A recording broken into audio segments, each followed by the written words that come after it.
The Dust Bowl, the Wall Street Crash, and the Great Depression by Stone Boy. Part 1. The Dust Bowl.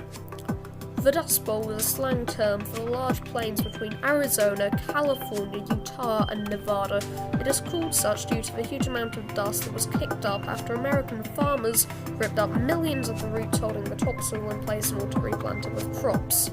This unfortunately led to the destruction of said crops and a huge drought, further worsening the farmers' stake in the economy after the Wall Street crash. We'll get to that later.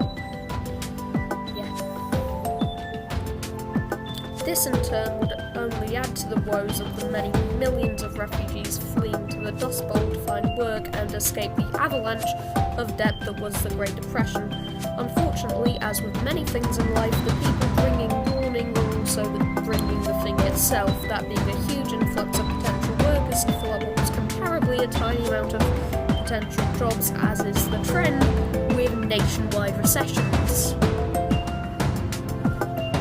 The Dust Bowl in this era, in fact, would prompt many novels based around working there, chief among them Of Mice and Men, the story of two men, George and Lenny, seeking the American dream that, in their eyes, land to call their own, and Rabbits for Lenny, the suspected rapist, of course.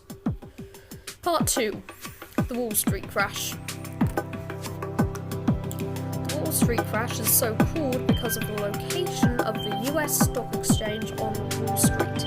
This followed a dramatic increase of banks taking loans from the stock exchange until it went bankrupt, pulling the banks that had been taking loans from it down with it, meaning that entire life savings were then gone, snatched away by the interest of the stock exchange in an attempt to keep itself afloat.